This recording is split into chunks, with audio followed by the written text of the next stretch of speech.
क्या है आध्यात्म? दर्शन, चिंतन धारा, विद्या या संस्कृति की परंपरागत विरासत। आध्यात्म दर्शन यानी जीवन का शाश्वत सत्य। मानव जीवन से जुड़े शाश्वत सत्यों को जानिए और समझिए उपासक डॉक्टर सोहन राज तातेड़ से हमारे खास कार्यक्रम आत्मविज्ञान में। आत्मविज्ञान यानी सही दृष्टि, सही सोच। भाई और बहनों, मातृशक्ति को नमन।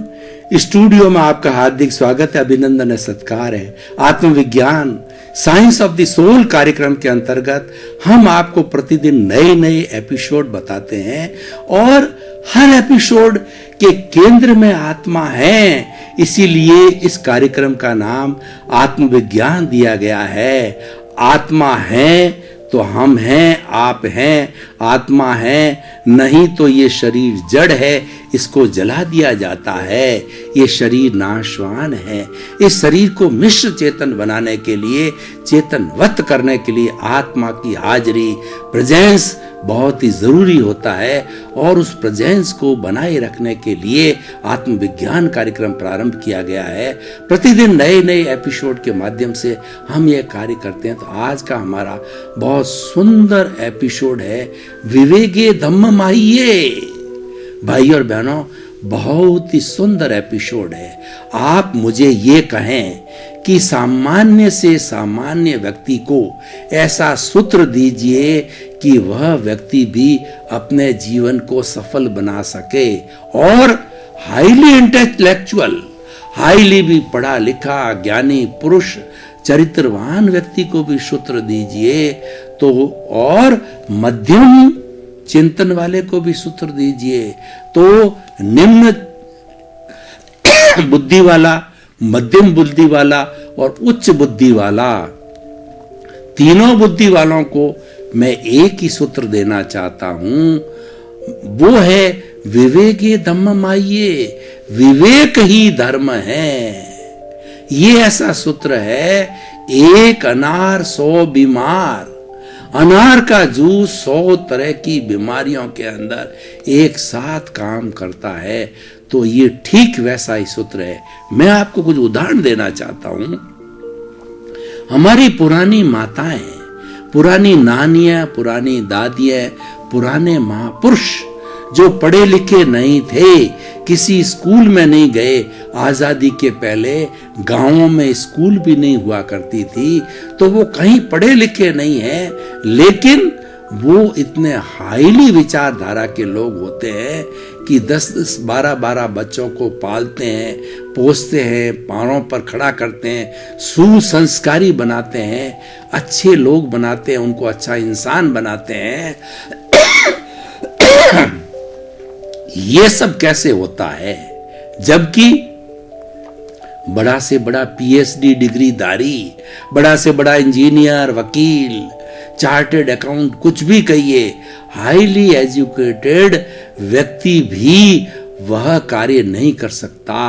आज आप देखिए, इतने ज्ञान बढ़ने के बाद गूगल पे इतना ज्ञान आया और इतना जो है हमारे स्कूल बने, कॉलेज बने, यूनिवर्सिटी बोर्ड बने, सारा ये ग्लोबलाइजेशन के माध्यम से पूरी दुनिया जो है एक गांव के रूप के अंदर परिणित हो गई और सभी वैल्यू एजुकेटेड हो गए क्योंकि साधन बहुत हो गए हैं।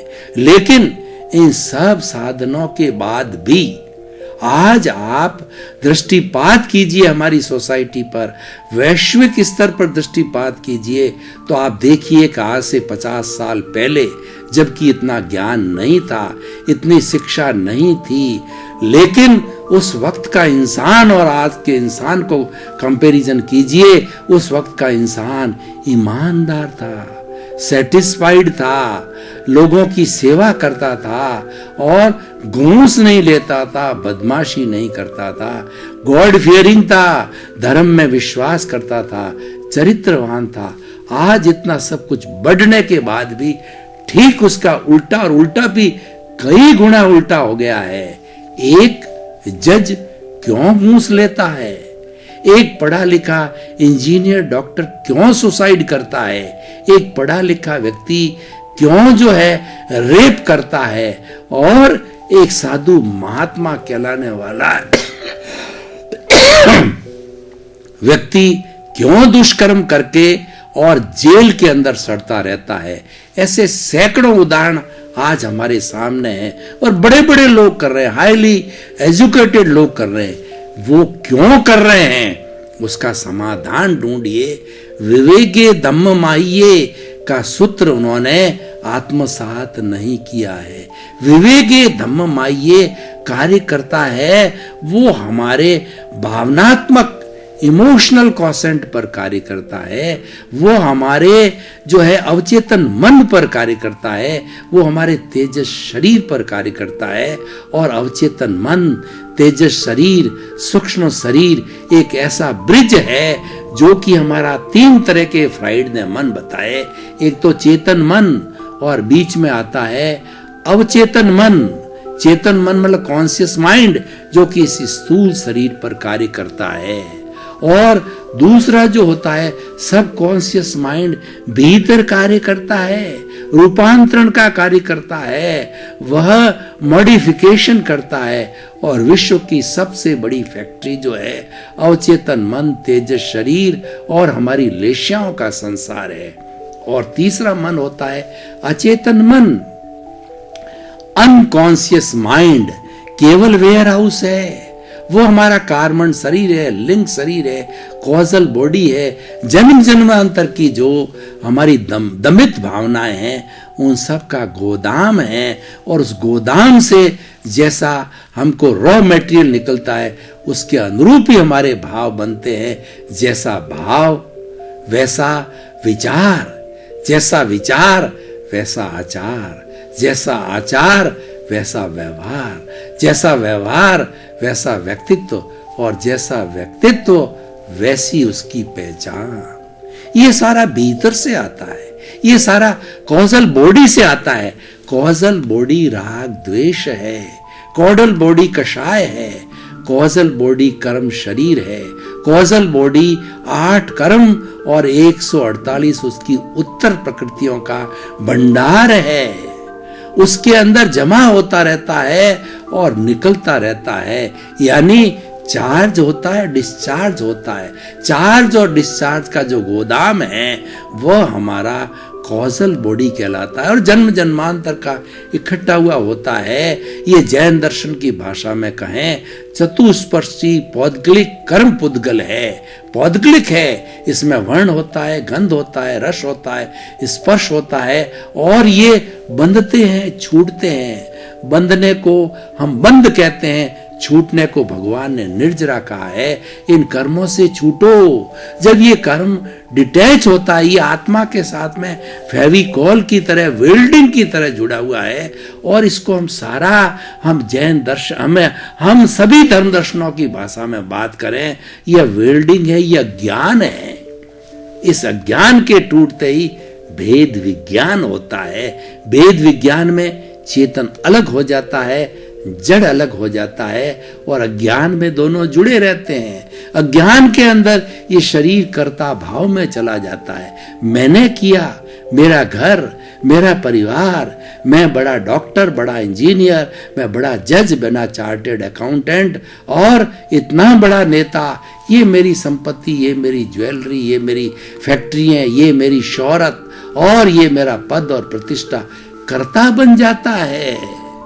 वह ब्रह्म है और मालिकाना हक जताता है। मेरा घर, उसको पूछो भाई तेरा घर कैसे हुआ, क्या तू इस घर को जब ये शरीर छूटता है साथ ले जाता है? क्या तुम्हारा बैंक बैलेंस, फैक्ट्री है, तुम्हारी पद प्रतिष्ठा, तुम्हारी डिग्री है साथ जाती है? नहीं, ये शरीर भी यहीं छोड़ के जाता है। तो फिर विवेके धम्ममाइये कीजिए, विवेक को जागृत किए कि साथ क्या जाता है। यह विवेक है, यह हमारा भावनात्मक विकास करता है, यह हमारे में कॉमन सेंस डेवलप करता है कि नहीं, मैं अलग हूं, शरीर अलग है। इसीलिए मुझे जो है अपना जो कषाय है उसको धोना है, राग द्वेष न करना।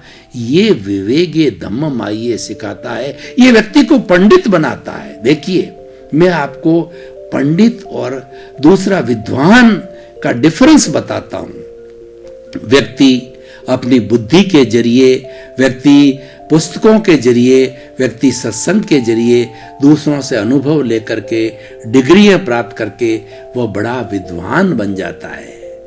और वह विद्वान बुद्धि के लेवल पर होता है, बुद्धि के लेवल पर सोचता है। और हमारी ये बुद्धि है, ये राग द्वेष से जुड़ी हुई है। बुद्धि है संसार से जुड़ी हुई है। बुद्धि भी दो तरह की होती है, सुबुद्धि और कुबुद्धि। कुबुद्धि होती है तो बेड़ा गर्क कर देती है, इंसान को हैवान बना देती है, इंसान को दानव बना देती है, इंसान को राक्षस बना देती है, इंसान को पशु बना देती है। वह बुद्धि का दुरुपयोग है। बुद्धि हमें भटकाती है, बुद्धि हमें संसार में जोड़ती है। बुद्धि कहती है ये अच्छा, ये खराब, ये व्यक्ति अच्छा, ये खराब, ये व्यक्ति मुझे प्रिय, ये व्यक्ति मुझे अप्रिय। और उसके साथ में वो सर्दी में, गर्मी में, दुख में, दर्द के अंदर, और उसके साथ साथ में वो भेद करता रहता है। लेकिन जो पंडित होगा, विवेके धम्म माइये, विवेक को धर्म मानेगा, वह जो है एक अच्छा पंडित बन जाएगा। पंडित कौन सा होता है? प्रज्ञा जागृत हो जाती है। पंडित कभी भी अन्याय नहीं कर सकता, पंडित कभी भी सुसाइड नहीं कर सकता, पंडित कभी भी शोषण नहीं कर सकता, पंडित कभी भी कुकर्म नहीं कर सकता, क्योंकि वह भावनात्मक स्तर पर चला गया, वो इमोशनल हेल्थ पे, इमोशनल कोशेंट पर चला गया। वह ये चिंतन करता है कि इस शरीर के अलावा भी मेरा अस्तित्व आत्मा, और आत्मा में अवगुण है ही नहीं। वह प्रज्ञा के जगत में चला जाता है। जो पंडित होता है वो प्रज्ञा पुरुष होता है। प्रज्ञा पुरुष क्या होता है कि वो राग द्वेष से दूर चला जाता है, वो समता की भावना में आ जाता है। प्रज्ञा पुरुष का तीसरा नेत्र खुल जाता है, थर्ड आई खुल जाती है। शिव भगवान की दो आंखें हैं और तीसरा नेत्र खुलता है, तो वह जो है देखता है कि कौन दुर्जन है और कौन सज्जन है। तीसरा नेत्र न्याय करता है कि सज्जन को भगवान जो है महेश जो है ब्रह्मा विष्णु महेश का तीसरा नेत्र खुला, तांडव नृत्य किया उन्होंने, तो जो दानव है वो दुर्जन है उसको पनिशमेंट देता है, और जो सज्जन पुरुष है, जो संत पुरुष है, जो समाज की सेवा करता है, उसको पुरस्कृत करता है, उसकी रक्षा करता है और दानवों का संहार करता है। यानी ये थर्ड आई जब खुलती है, हम समता की साधना में चले जाते हैं, विवेके धम्म माह्य की रेंज में चले जाते हैं। हम तेजस शरीर के दायरे में आ जाते हैं, हम अवचेतन मन के दायरे में आ जाते हैं, हम इंट्यूशनल बन जाते हैं कि हमारा इंट्यूशन इतना जागृत हो जाता है कि वह हमें गाइड करते जाता है, यानी हम बुद्धि के परे चले जाते हैं। मैं क्या कहना चाहता हूं कि विवेकी धम्म माये का जो दायरा है उसमें शब्द नहीं चलते हैं, बुद्धि नहीं चलती है, बुद्धि गौण हो जाती है। जहाँ शब्द होते हैं वहाँ भेद खड़ा हो जाता है, वहाँ पे राग द्वेष पैदा होता है। और विवेकी धम्म माये जब हम तेजस शरीर में जाते हैं तो वहाँ केवल वाइब्रेशंस होती है, हमारे अवचेतन मन के अंदर शब्द नहीं होती है, वो वाइब्रेशंस होती है। उन वाइब्रेशंस को देखने वाला चाहे ईसा मसीह हो, चाहे भगवान महावीर हो, चाहे राम हो, चाहे कृष्ण हो, चाहे आप हो, चाहे मैं हो, चाहे गुरु नानक हो, चाहे जो पैगंबर साहब हो, कोई भी व्यक्ति उस दायरे में जाता है, उन वाइब्रेशंस को देखते हैं, सत्य की प्राप्ति होती है। Truth is God, God is truth है, वो हमारे अवचेतन मन में मिलता है। वो हमारे विवेकी धम्म माये का जो है एरिया कहलाता है, इंट्यूशनल एरिया कहलाता है। और उस एरिया के अंदर हमको सत्य की प्राप्ति होती है, हमको सम्यक दर्शन की प्राप्ति होती है। ये सारा दृष्टि विज्ञान है। दृष्टि विज्ञान को प्राप्त करने के लिए विवेक धम्ममाइये के दायरे में जाइए, कॉमन सेंस को डेवलप कीजिए कि जो चीज मुझे अच्छी नहीं लगती है वो व्यवहार में दूसरे के साथ में नहीं करूंगा।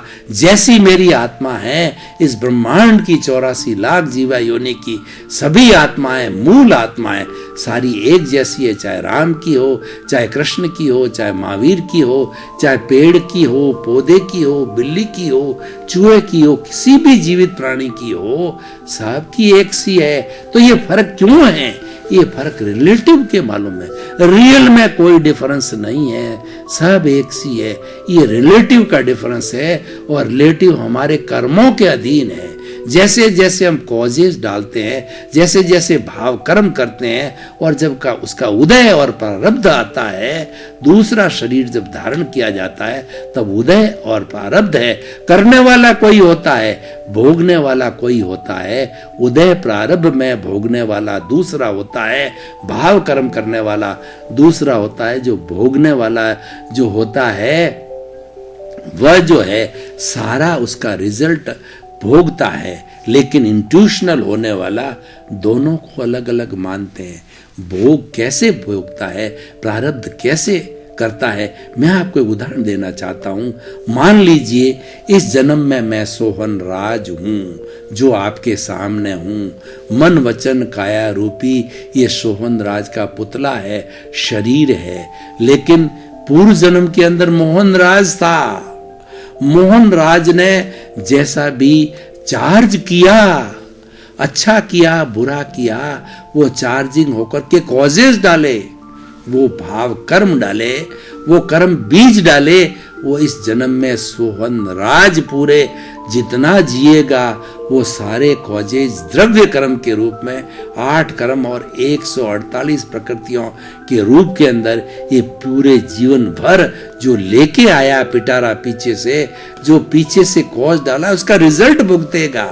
देखिए, करने वाला मोहन राज था और भुगतने वाला सोहन राज है।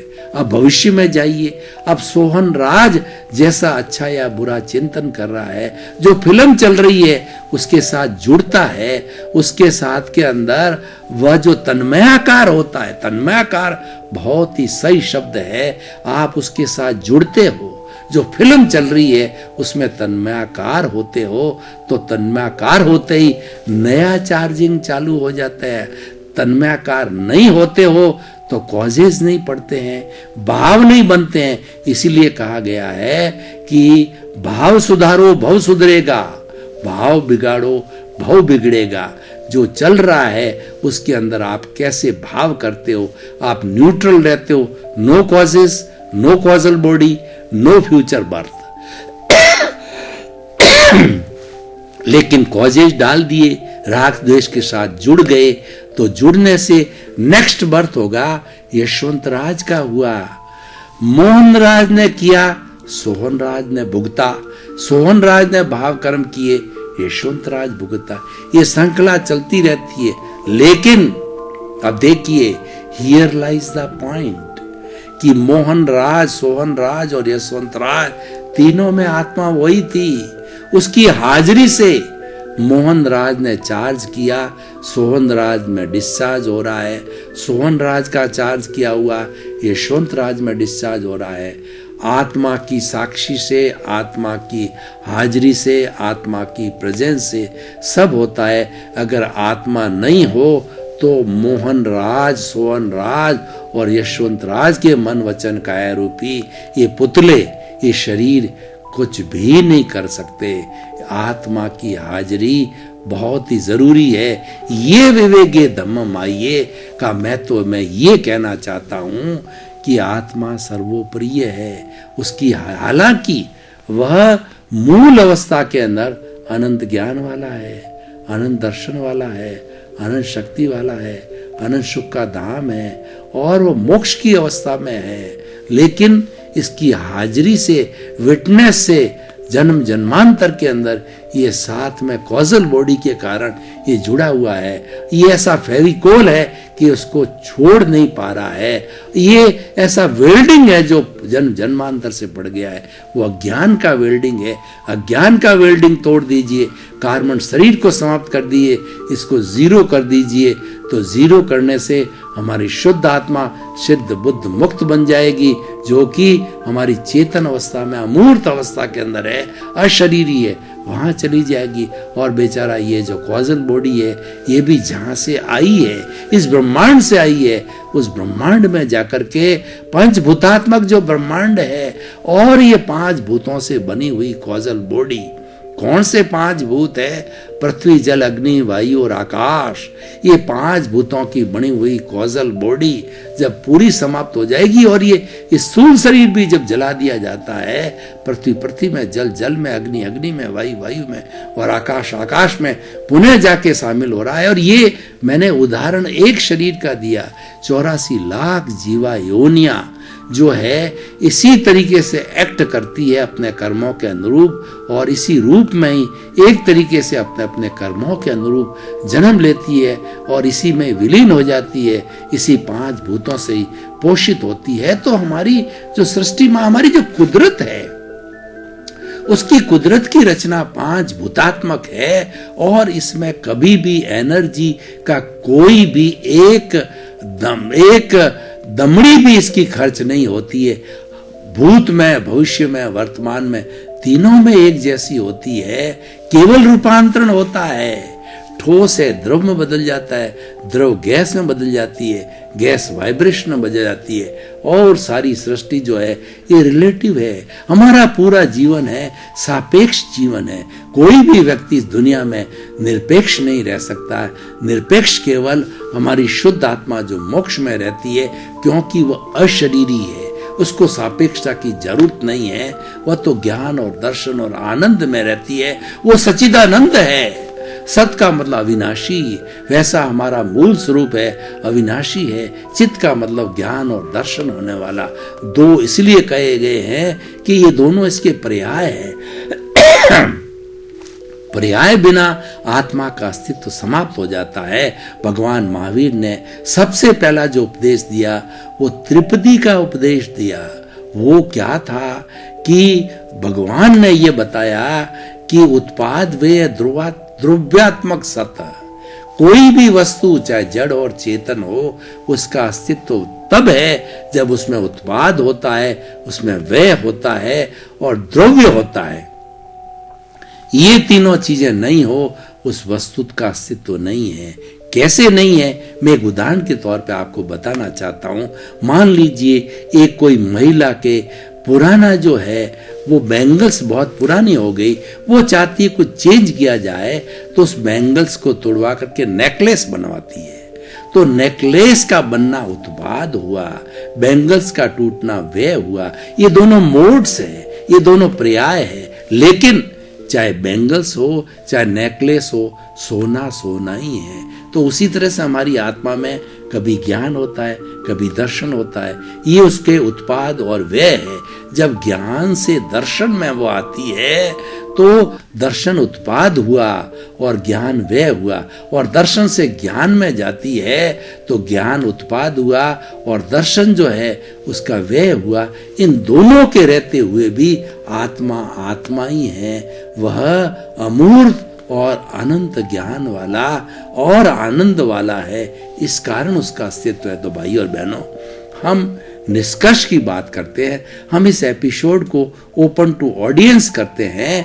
इसकी रिलीवेंस, इसकी जो है वो सामाजिक उपयोगिता, इसकी प्रासंगिकता आज के परिप्रेक्ष्य में जाने, तो हम ये कहना चाहते हैं कि आज दुनिया के अंदर इतना बिखराव, इतनी हिंसा, सामाजिक हिंसा, घरेलू हिंसा, वैश्विक हिंसा, प्रांतीय हिंसा और राष्ट्रीय हिंसा, उन सब को देखें और बुराइयों को देखें कि माँ है वो बेटे को मार रही है, बेटे ने माँ को गला घोंट करके मार दिया, पति ने पत्नी को मार लिया, पति ने पत्नी को मार दिया, और फला ने उसका रेप कर लिया। बड़े बड़े जो दिग्गज जो महात्मा लोग हैं, जो कि मठाधीश हैं, करोड़ों की संपत्ति वाले हैं और उनको ईश्वर का रूप दिया जाता है, वो भी कुकर्म करके आज जो है वह जेल में सड़ रहे हैं। तो ये सारा आज सिनेरियो इतना बदल गया, इतना दूषित हो गया है, जो कि आज से 50 साल पहले या पूर्व समय में नहीं था। इसका कारण क्या है कि व्यक्ति इंट्यूशनल में जाता नहीं है। व्यक्ति अध्यात्म का मतलब भीतर की ओर जाना। व्यक्ति बाहर देखता है, प्लेजर्स देखता है, इंद्रिय सुखों में मस्त रहता है। वो हमारे 5 इंद्रियों के जो सुख है उसी में ही आनंद मनाता है, लेकिन वह नहीं जानता कि भीतर कितना बड़ा आनंद का झरना बह रहा है। अक्षय आनंद है। अक्षय आनंद को वो टच नहीं करता, वो टेम्परेरी आनंद को टच करता है, उसको ही जीवन का लक्ष्य मान लेता है। भाई और बहनों, आपका बहुत बहुत धन्यवाद। आप हमारा आत्मविज्ञान कार्यक्रम बराबर देखते रहिए, इससे आपके जीवन का निर्माण होगा, आपको अच्छे अच्छे संस्कार मिलेंगे, आप एक अच्छे इंसान बनेंगे, आपके जीवन की सार्थकता होगी, क्योंकि हमारा उद्देश्य है सर्वे भवन्तु सुखिनः सर्वे भवन्तु निरामया। इसी क्रम में आपका जीवन आनंदमय हो, मंगलमय हो, सुखमय हो, धर्ममय हो। आपके प्रति बहुत बहुत शुभकामनाएं। आत्मविज्ञान में आत्मविज्ञान